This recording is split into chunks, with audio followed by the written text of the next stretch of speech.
Hi, I'm James and I'm restoring this World War II bunker. Assess the damages. This is what used to be the door, but now it's rotten and crawling with ants. The stairs are absolutely covered in leaves and mud. It's filled with loads of junk from when I was younger.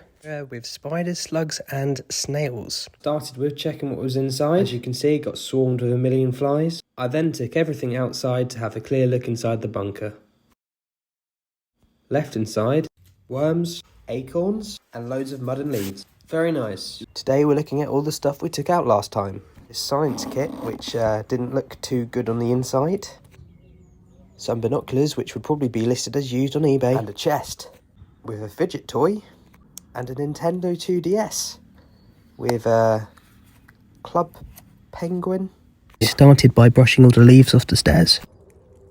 I then used a shovel to get them out. I then used a spade to get all the mud off the stairs. No worms were hurt in the process. Here they are, looking very nice. This is all the mud left over, but with the magic of editing, boom. I decided to take your advice and jet wash. I just want to say a big thank you for all the support on the videos. Hopefully it doesn't flood too much. If you'd like to support the videos, there's a wish list of some of the items I need in my bio. Any help is greatly appreciated. It started to flood a little, but for now we're okay. Cleaning the stairs. This surprisingly took a lot longer than we thought it would. Big up to Ben, who was on the camera, and we both got really wet. It started flooding quite badly, so in the next episode is me clearing it all out. Good fun. And that's how you make an indoor swimming pool. After jet washing, it got a little bit damp down here, so here's my best attempt at getting it out. This took me about 45 minutes to do. I was just scooping all of the water in the bucket and repeating. I then found out that all of the water was just going to one end, so I think it's on a bit of a slope. And here the bunker is, looking nice, clean and tidy.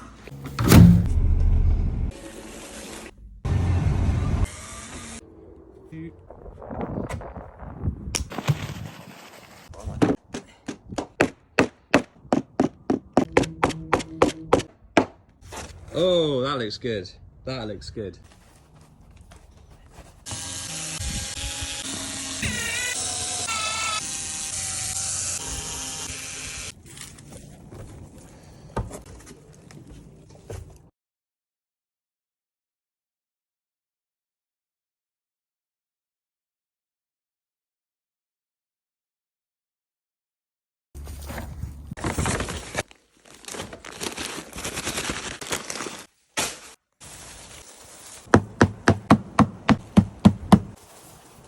Where did the door go?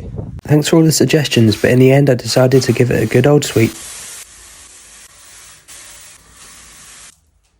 It's not perfect, but a lot better than before.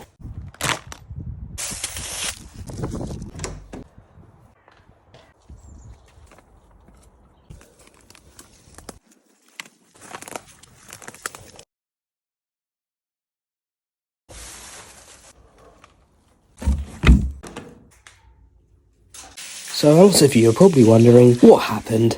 Well, I wanted to feed the wire for the extension cable through the air vent, so I'd have more room and it be in a more convenient place rather than going down the stairs. When I got to putting the cable down through the air vent, it got stuck, so I decided to put some sticks down there to jiggle it out a bit, and then water started coming out. I was then on the top of the vent trying to push the dirt down, and then this happened.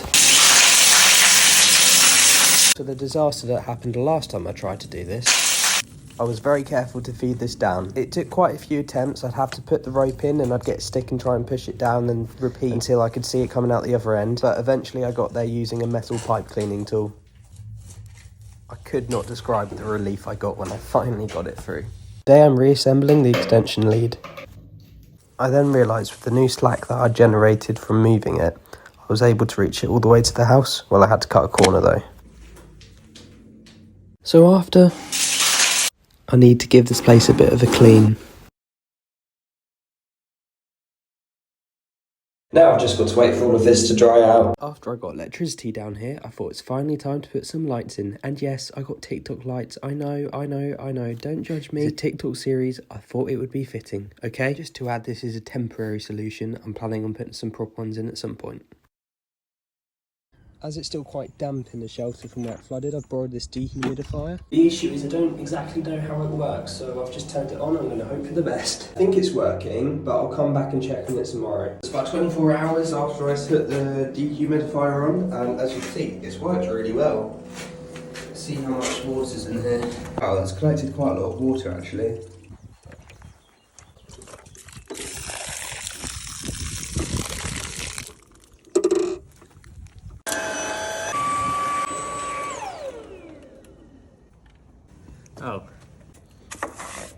getting a bit of deja vu here.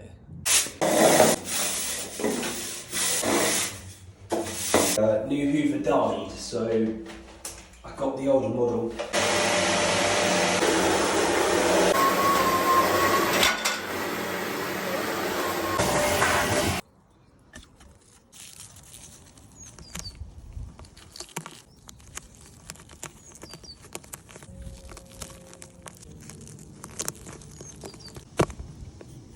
Before you all start moaning at me, that's only temporary. I'll do a proper one later.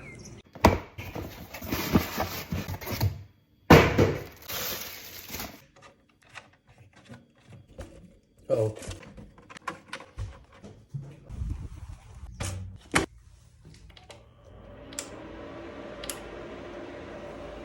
I have this really long 50-metre extension Ethernet cable, which is designed for going outdoors. I'm going to run it all the way down to the bunker. The way I'm getting this to work is I'm using a power line adapter to plug in here because my Wi-Fi box is on the other side of the house. This one's a lot easier to do than it was for the power line. I'll tell you what though, I hate doing this. Oh, we got there in the end. That was very painful. Hopefully it reaches. Now we're just got to get it down there. This up, I'm going to tape it onto there and try and feed it back down so it stays all clean and tidy.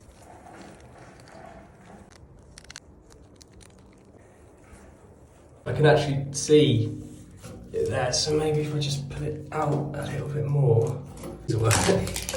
James, what do you do in your spare time? However nuts this might sound, I think this is the hardest thing I've ever done on this project.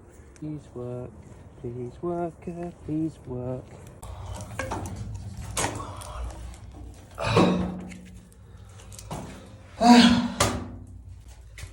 Don't you guys ever say I don't do anything on this bunker. Last time I managed to get the cable through, and now gotta connect it up. Okay, so plugged it all in. The cable's up here, wouldn't reach all the way. Temporary solutions is what we work with here on the James Firth channel.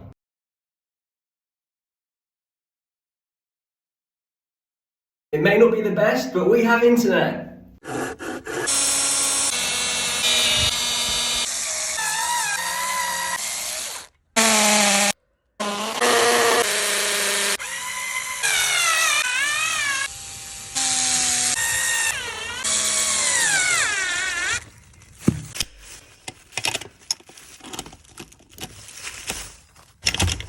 We're putting in this light. Got to work out where to put the solar panel. As it's under a tree, it's a little shaded, but I'm sure I'll find somewhere.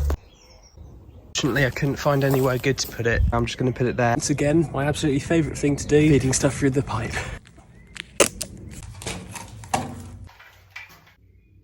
I'm just securing it with some gaffer tape for now, but I will come back and put some no nails in there. This little holster here with, you guessed it, gaffer tape. You can see how bright that is. Hi, I'm James and I'm restoring this World War II bunker. Today we're putting in these absorption panels.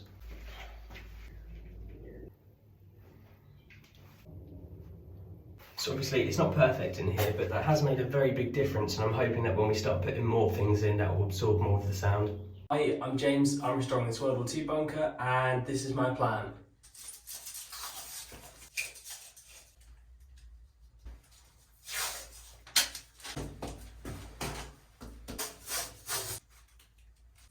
So this is going to be a bed. I'll have it about high, so higher than you'd usually have it, and then I'll have storage underneath. And then over here, I'm going to do a desk. So you can either sit right here where the stuff is and have the desk there, or you can fold it over and sit at the desk across there. I'm hoping that I might be able to sort all of this mess out and maybe even have a TV or some kind of monitor there. That's the general plan. Let me know what you guys think.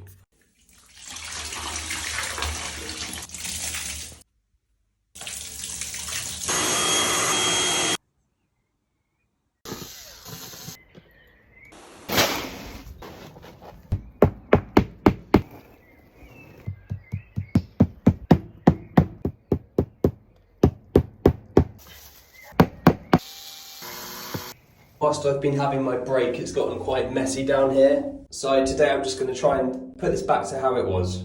There's a bee on my duct tape. Yeah, that's gross. So I just started by taking everything I can out. Now I'm going to give it a sweep.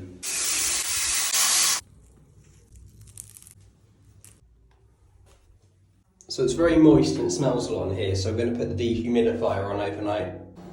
Anyone got any suggestions on how I can get rid of all of these beetles and bugs? It's gotten a lot of water out.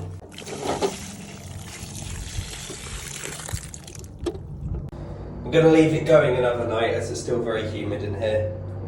So this light keeps falling down, so I'm going to try and stick it up there for good now. I'm also going to leave the dehumidifier running for just another day. Hi, I'm James. I've been restoring this World War II bunker, and today I've got these LED lights to put up. We all said put them around the arch, so I'll do that.